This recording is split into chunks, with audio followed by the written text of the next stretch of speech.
It turns out that humans during medieval times were just as keen as humans are now not to stink nor have dirt and grime on themselves. Thus, in the general case, it would seem that contrary to popular belief, they did still have some basic hygienic practices. Towards this end, we know definitively from surviving texts that people did bathe in some form reasonably regularly, generally varying based on their circumstances. For example, it appears at the minimum that washing one's face, hands, and cleaning one's teeth was extremely commonly done every morning.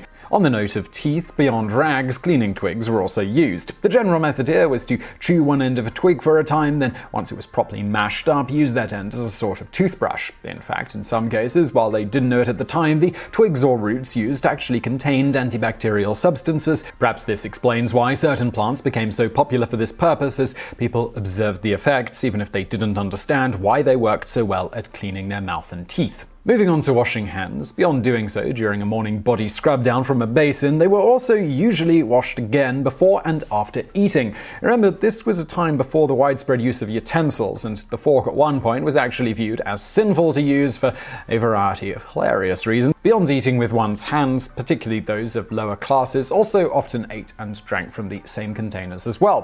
From this, it should come as no surprise that getting your hands clean before eating was considered good manners, and cleaning the fingers after was something of a necessity to get rid of the remnants of food. Moving back to bathing, at least during medieval times, while some medical professionals did advise against doing it excessively, many others extolled the benefits of bathing regularly at keeping one healthy. For example, Italian physician Magninius Mediolanus, who functioned as a court physician as well as for a time regent master at the University of Paris in the 14th century, noted, "The bath cleans the external body parts of dirt left behind from exercise on the outside of the body. If any of the waste products of third digestion are left under the skin that were not resolved by exercise and massage, these will be resolved by the bath." He also recommended bathing as a means to cure or ease discomfort, such as for the elderly and women who are pregnant. Of course, when talking full body baths, only the reasonably well off at this point could actually afford to own a bath of some sort and to supply it with hot water, so most relied on bathhouses, rivers, lakes, hot springs, etc. Thus, the poorest of the poor, who could not afford to go to a bathhouse,